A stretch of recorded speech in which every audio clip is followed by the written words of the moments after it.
C'est l'heure de votre émission Entretien. Mesdames et messieurs, bonsoir à toutes et à tous. Bienvenue encore une fois dans cette émission qui reçoit pour vous José Tedika. Il est l'interfédéral de l'UNC, parti cher à Vital Kamerhe de la province du Congo central. José Tedika, bonsoir.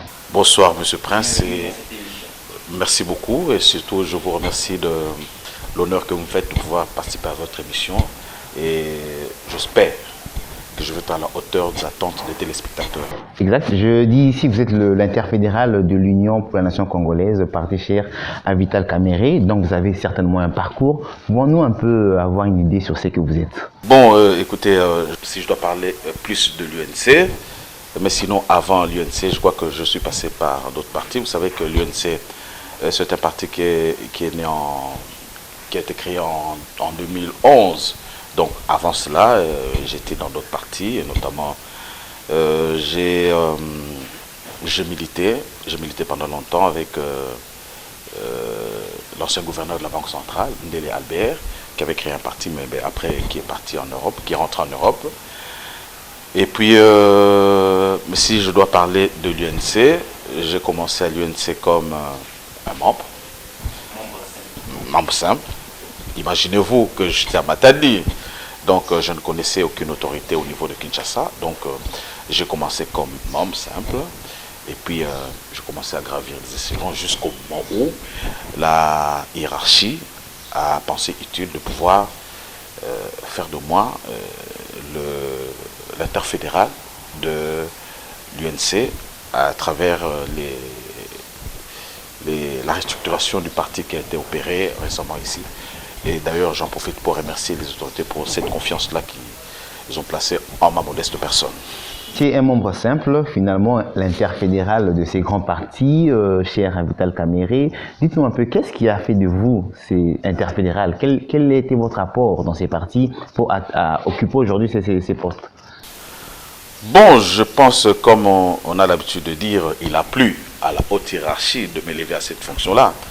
Peut-être qu'ils ont constaté que je pouvais avoir certains atouts pour pouvoir être à la hauteur de... Bon, je crois que j'ai milité dans le parti comme tout le monde. Je crois en ces partis. Peut-être que ça a attiré l'attention de la haute hiérarchie pour pouvoir m'élever à ces niveaux. Après le départ, évidemment, de mon prédécesseur, n'oubliez pas surtout avec le vent qui est apparu après le dialogue, il y a eu une grande tempête qui a atteint notre parti. Et puis, bon, il y avait une nécessité de pouvoir restructurer le parti. Voilà qu'on a pensé à ma personne. J'étais déjà, je me suis improvisé, ça je veux dire, secrétaire urbain de la ville de Matadi. Et je m'étais déjà improvisé comme ça parce que quand le parti a commencé, c'est maintenant qu'il y a toutes ces nominations. Nous, quand on a commencé à l'UNC, on le faisait avec conviction, avec passion, sans pourtant qu'il y ait toutes ces nominations-là. On a cru en l'UNC, parce que pour la petite histoire, j'ai observé le président Vital Kamerhe, d'abord lors de la campagne 2006, je vois comment il était percutant, il était taquin vis-à-vis des adversaires et tout et tout. Et puis finalement, je me souviens encore, quand on a proclamé les résultats, il a tenu un langage qui était un langage vraiment de rassemblement. Et notamment, si je ne m'abuse, il dira ceci, Nasengi, Tosengi, Tosengi, Nabakulu Tonabiso, Jano Bemba, Honoré Ngwanda et tout ça, Basunga Biso, pour que Toko Tombo Lamboka Oyo, Biso Naba Jean-Pierre, Naba tout ça. Alors, je vois le discours de campagne et le discours après la campagne, donc après la victoire. Je me dis, ah mais vraiment j'ai cru parce que c'était vraiment un discours d'espoir. Et puis après, nous avons suivi son parcours à l'Assemblée nationale. Avec un groupe d'amis, on s'est dit, ah mais, Vio, c'est un peu comme ça. Vio soit sali parti de Rolandae. C'était comme ça.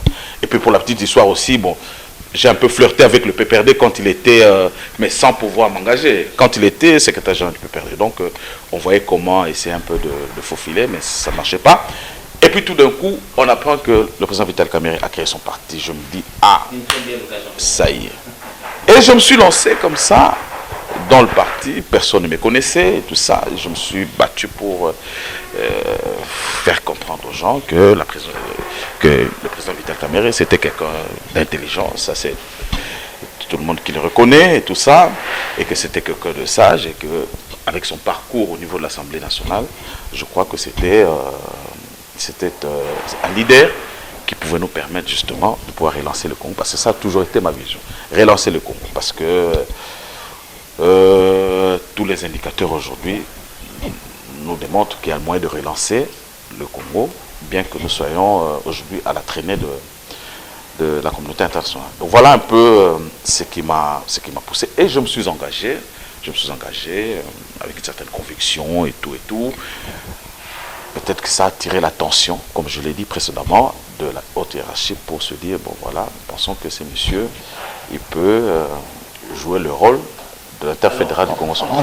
En venant vous voir, quelqu'un nous a soufflé à l'oreille que vous êtes très influent au niveau du Congo central. Et là, je m'en vais directement vous poser la question, pourquoi vous n'avez pas été élu, puisque vous étiez candidat député provincial et national de cette partie du pays? Bon, je suis très influent, je ne sais pas. C'est ce qu'on nous a dit, mon équipe et moi, on nous a dit que vous étiez quelqu'un de très influent au niveau du Congo central, et votre échec a étonné. Bon, d'abord, vous savez ce qui s'est passé avec le processus électoral. C'est possible que je sois victime de cela, c'est possible, ça c'est un problème.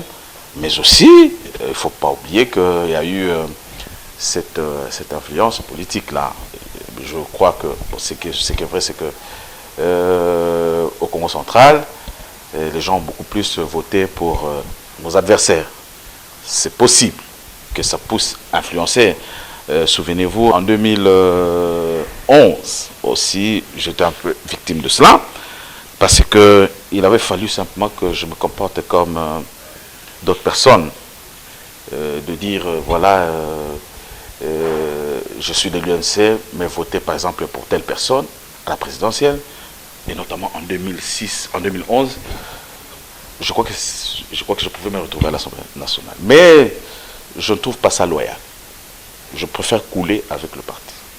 Parce que j'étais convaincu en 2011 que le candidat le mieux placé pour redresser le pays, c'était Vital Kamerhe.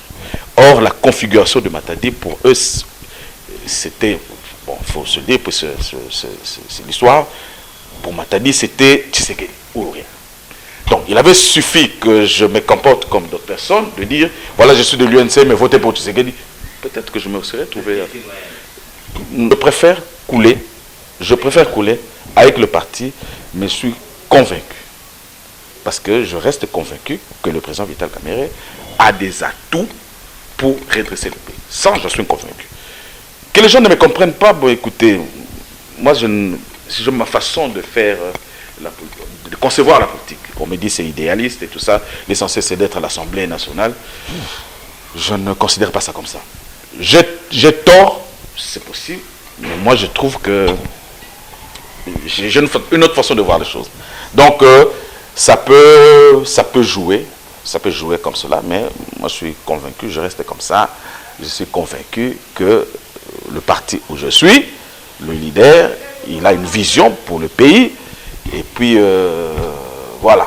Vous n'avez pas tenté de voir la haute cour, puisque certains de ces candidats malheureux également sont allés voir la haute cour, et vous ne l'avez pas fait? Mais au fait, il y a eu de faiblesses, il faut le reconnaître. C'est ce qui m'a aussi découragé un peu, de faiblesses au niveau de nos témoins qu'on a engagés. Et je n'ai pas voulu un peu me saborder, parce que c'était le témoin du parti. Il y a d'autres témoins engagés par les membres du parti qu'on n'a jamais vus et tout ça. Bon, est-ce que... Au fait, je n'ai pas voulu, un peu, moi-même, en tant qu'interfédéral, mener une action qui ne soit pas favorable au parti. Hein, donc, vous acceptez votre échec? J'assume. Vous acceptez votre échec, mais quand même, il y a la victoire du président Félix Tshisekedi. Vous avez battu campagne pour lui aussi à la présidentielle. Placez un mot par rapport à cette première alternance que vient de connaître la RDC. Bon, je crois que, comme vous l'avez dit, c'est une première. Donc c'est un exemple qu'on va donner, qu'on a donné à tout le monde, à d'autres pays, notamment les pays voisins. Mais je crois que c'est ça écrit en lettres d'or dans l'histoire de notre pays. Et par rapport à cela déjà, je me dis, il sera difficile aujourd'hui de voir encore un candidat qui soit tenté, ou un président qui soit tenté à aller au-delà de 2 mandats. Donc ça va rester quand même dans les annales. Donc c'est une leçon. N'oublie pas que nous sommes d'abord un jeune pays. Ce n'est que 58 ans depuis, 59 ans depuis notre indépendance, l'accession à l'indépendance. Et puis une jeune démocratie, parce qu'il y a eu beaucoup de balbutiements par rapport au processus de démocratisation. Et donc, je crois que on va devoir marquer ça dans le parcours de manière à ce que nous puissions nous en servir. Je crois qu'il faut féliciter tous ceux qui ont été acteurs de cette alternance-là. Même s'il a été investi le 24 janvier devant la Cour constitutionnelle, mais certaines personnes jusqu'à aujourd'hui continuent à dire que Kabila est parti, mais il a toujours la même mise dans la gestion de l'État. Que dites-vous à ces gens-là? Bon, vous savez, ce n'est pas aussi... ce n'est pas facile d'accepter ces genres d'alternance. C'est la première fois qu'on puisse accéder à cela. Et donc, dans les esprits des gens, il y a toujours certaines hésitations. Vous comprenez? Mais moi, je suis convaincu qu'aujourd'hui, le chef de l'État, c'est le président Félix Tshisekedi. C'est lui qui nomme les ministres, c'est lui qui nommera les ministres, c'est lui qui nommera dans l'armée, c'est lui le chef suprême de l'armée. Donc, c'est lui le chef de l'État. Le reste, je crois que ce sont des spéculations. Et si je veux être un grand responsable, je ne veux pas m'orienter vers les spéculations.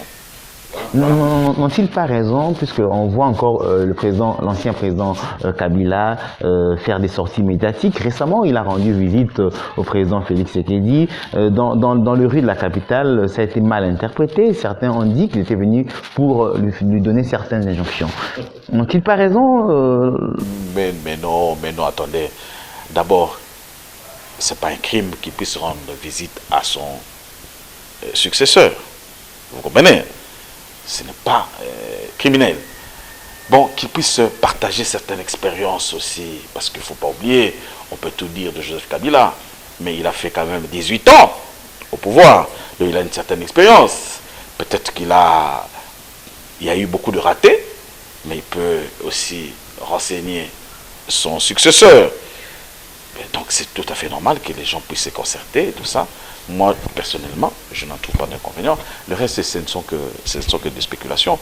Mais on voit à travers les médias certains chefs d'État, anciens et de nouveaux, pouvoir se concerter, s'entretenir et tout ça. Pour moi, je trouve ça tout à fait normal. Lorsqu'on dit du cash et du FCC d'avoir fait un deal pour justement donner le pouvoir au président Félix Tshisekedi, là je parle de Martin Fayulu, de la Mouka en général, qui continue à revendiquer la vérité des urnes, prétendant qu'il y a eu un deal entre le cash et le FCC. Bon, moi je trouve ça aberrant.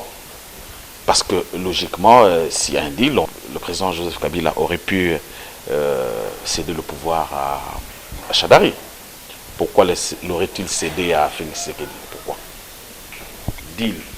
Est-ce deal? Moi, je ne pense pas qu'il y ait ce deal-là. Alors Martin Fayulu qui continue à revendiquer la vérité des urnes, c'est pratiquement le scénario de 2011 avec Tshisekedi le père.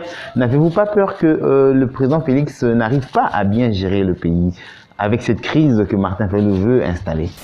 Non, vous dites que c'est un peu comme avec le président Tshisekedi, donc il veut mimer le président Félix Tshisekedi.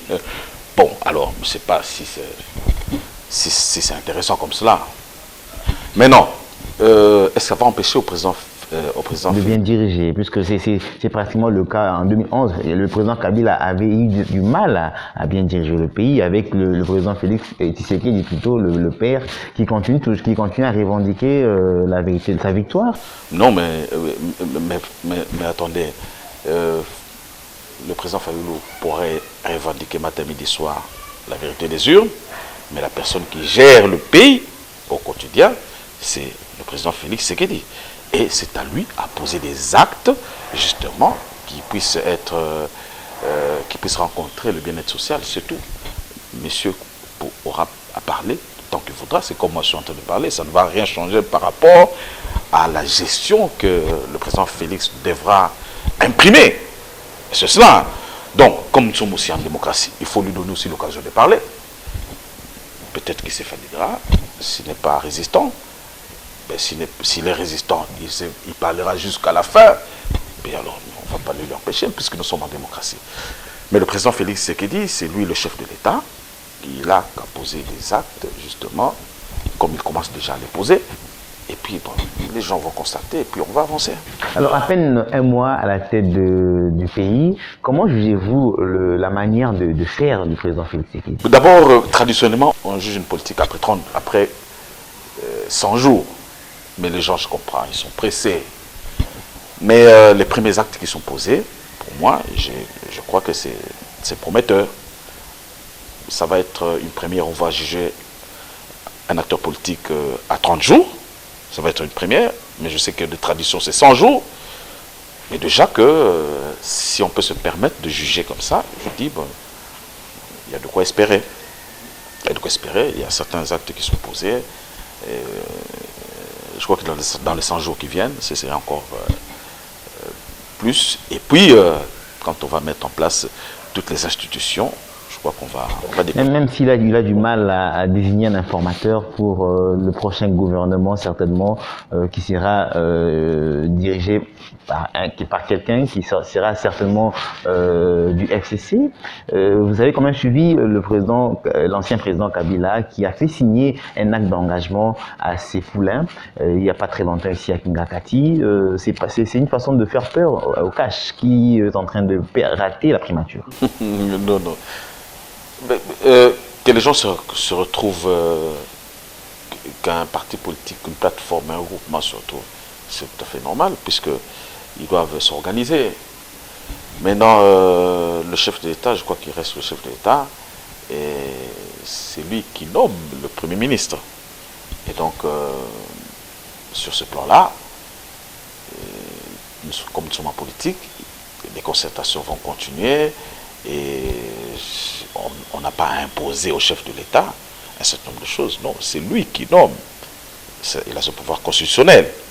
Et donc, je crois que avec la nouvelle configuration les choses ne se feront pas sans lui. Qui est devenue plateforme parlementaire, on dirait que le président Félix va nommer un membre du FCC. S'il le veut. Il a le pouvoir discrétionnaire. Donc, l'élu n'aura pas imposé. C'est lui le chef de l'État, c'est lui le chef du pouvoir exécutif. Le pays aujourd'hui, c'est lui le leader du pays. Il a une certaine vision, il sait ce qu'il veut du pays. Mais non, s'il opte sur cette voie-là, c'est parce qu'il aura jugé que ce soit mieux de pouvoir suivre ce schéma-là. C'est lui le chef de l'État. Le chef de l'État, à l'heure actuelle, c'est Félix Tshisekedi. Il doit le vouloir ou il doit respecter ce qu'il dit la Constitution, puisqu'on sait aujourd'hui que le président Félix n'a pas, les candidats, le député du CACH n'ont pas la majorité parlementaire. Mais vous avez dit, s'il respecte la Constitution, c'est qu'il veut respecter la Constitution. Vous êtes sans ignorer que la population ne souhaite pas en tout cas revoir certaines têtes qui ont travaillé avec le président Kabila. Et si jamais dans le prochain gouvernement, c'était devait faire partie encore de ces gouvernements, ce ne sera pas une façon de confirmer ces rumeurs qui circulent faisant état d'un certain accord entre les deux personnalités politiques. Mais je crois que certaines têtes aussi, après avoir fait 18 ans au gouvernement, 12, 15 ans, doivent se fatiguer de ne pas figurer dans le gouvernement. Attendons le gouvernement qui va sortir pour que nous puissions le commenter. Mais je crois qu'à la tête du pays, il y a déjà un changement. Le cabinet du chef de l'État qu'on a commencé à nommer, il y a déjà le changement. Et je suis convaincu qu'on va avoir le changement. Mais maintenant, tout dépend. Il y a ceux qui veulent le changement brutal. Il y a ceux qui veulent un changement progressif. Mais il ne faut pas oublier une chose, on n'a pas fait une révolution. Où tout le monde va partir, on n'a pas fait une révolution qui puisse amener les gens à fuir le pays. Il y a des gens qui travaillent, qui sont cadres d'entreprise, qui sont dans des ministères, qui sont là. Et non, donc, avec qui il faut permettre une certaine transition pour qu'on avance. Donc, maintenant, la vie de l'État ne fonctionne pas selon nos sentiments. Hein, la vie de l'État fonctionne selon des normes. Le président Félix a hérité d'un pays presque par terre, disons ça comme ça, des grandes sociales par-ci par-là, de gauche à droite. Si vous devez vous proposer, quelles doivent être ses priorités? Vous avez parlé notamment des grandes sociales. Les grandes sociales, je vois que une manière justement à pouvoir rencontrer ça, c'est mettre en place un cadre de dialogue. Vous savez, je crois, si je m'abuse, Balladur disait, les mauvaises décisions sont soit mauvaises en elles-mêmes, soit parce qu'on n'en a pas expliqué les points positifs. Vous comprenez? Donc, à l'heure actuelle, par rapport à certains problèmes, j'étais avec vous dernièrement, la situation, par exemple, chez SDP, donc l'ancien ONATRA, grogne partout. Donc, il faut aujourd'hui un cadre social, un cadre de dialogue pour permettre justement à ce que les uns et les autres puissent s'engager pour un meilleur avenir. Mais sinon, par exemple, dites un peu, s'il y a certaines situations qui demandent de l'argent, il faut qu'on ait de l'argent, les caisses de l'État, et si elles ne sont pas là. Mais il faut que les agents, par exemple, comprennent que l'heure a changé et qu'il y a l'espoir de pouvoir rencontrer leurs préoccupations demain. Mais ça ne peut passer que dans le cadre d'un dialogue. Et donc voilà un peu. Parlons de votre province, Congo central. J'ai dit ça au début, vous êtes très influent dans cette province. Alors, quelles sont vos attentes au chef de l'État pour cette province? Bon, écoutez, d'abord, les problèmes qui minent beaucoup plus la ville de... Enfin, la province du Congo central, c'est beaucoup plus le problème de chômage. Le Congo central a un avantage d'être un peu une province, comment je peux dire comme ça, urbano-rurale. Il y a beaucoup de villes et tout ça. Or, vous savez que les plus grands problèmes au niveau des villes, c'est le problème de chômage. Mais il ne faut pas oublier aussi qu'il y avait des grandes parties de la province du Congo central qui étaient des coins industriels. Lesquels coins aujourd'hui, toutes les industries, notamment quand je prends le bas-fleuve, je prends ici au Cataracte, je prends... En fait, une bonne partie du Congo central était industrialisée. Or, toutes ces industries-là sont en panne, donc ça n'a fait qu'exacerber les problèmes de chômage. Donc le plus grand problème, c'est celui-là. Et donc, il faut voir comment relancer justement les différentes industries. Comment relancer? J'espère qu'on va mettre en place certaines politiques justement qui puissent attirer un certain nombre d'acteurs, d'opérateurs économiques pour qu'ils puissent relancer...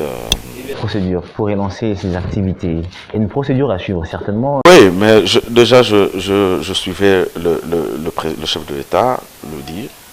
Notamment, il faut qu'on puisse restaurer la justice. Notamment, il faut certaines mesures incitatives, justement, qui puissent attirer les différents investisseurs dans les secteurs. Notamment, par exemple, pour le bas-fleuve, une zone agro-industrielle, notamment dans l'agroalimentaire. Il y a déjà la relance du palmier à huile. Je vois une entreprise là qui est en train de relancer. Et pensons que les différents secteurs pourront reprendre et ça sera intéressant pour le Congo central. Surtout que le Congo central, notamment, est à un jet de pierre de Kinshasa, qui me paraît être le premier consommateur de tout ce qu'on va produire au Congo central, parce que Kinshasa, c'est plus ou moins 12 millions d'habitants. Et je me dis, toute la production du Congo central pourrait bien être consommée par Kinshasa. 5 ans, c'est à la fois beaucoup, aussi peu en même temps. Pensez-vous qu'en 5 ans, le président Félix peut arriver à résoudre tous les problèmes, en tout cas, dans le pays? Tous les problèmes, ça sera difficile. Mais je sais qu'il pourra jeter les grandes bases, il pourra lever les grandes options, justement, pour qu'on puisse qu'on puisse donner l'espoir au Congo. Mais on peut mener des grandes actions, des grandes réformes, justement, pour qu'on puisse y arriver. On ne peut pas boucler cette émission sans parler du parti, de votre parti, l'UNC, l'Union pour la Nation congolaise, parti cher à l'honorable Vital Kamerhe. Comment se porte l'UNC Congo central? Bon, je crois que si on peut faire le bilan aujourd'hui, l'UNC, on peut se dire, ne se porte pas si mal que ça, mais il y a beaucoup de choses encore à faire. Et personnellement, j'ai une idée. Elle sera concrétisée, on ne sait jamais. Comment elle sera concrétisée? Peut-être qu'on a un peu d'idées par rapport à cela. C'est de faire de l'UNC un grand parti traditionnel. À l'image aujourd'hui, des grands partis comme UDPS, bon, qui est national. Palou a résisté, c'est vrai, mais ne me paraît pas être un parti national. Ne me paraît pas, moi, être un parti national. Mais l'UDPS, oui, c'est un parti national. Il a résisté. Aujourd'hui, l'UNC aussi est en train de faire son parcours. Il a résisté à certaines tempêtes. Je suis fier que l'UNC puisse résister. Donc, au Congo central, nous allons nous employer, justement, à pouvoir consolider le parti à Congo central. Aujourd'hui, je peux, sans fausse modestie, être fier notamment de l'entité de Matadi. L'entité de Matadi, parce qu'au moins, je suis convaincu que là, les choses fonctionnent. Peut-être parce que j'étais le responsable pendant autant de temps, mais on a su imprimer une certaine façon de concevoir la politique, de voir la politique. Et aujourd'hui, l'UNC, notamment Matadi, c'est une entreprise politique.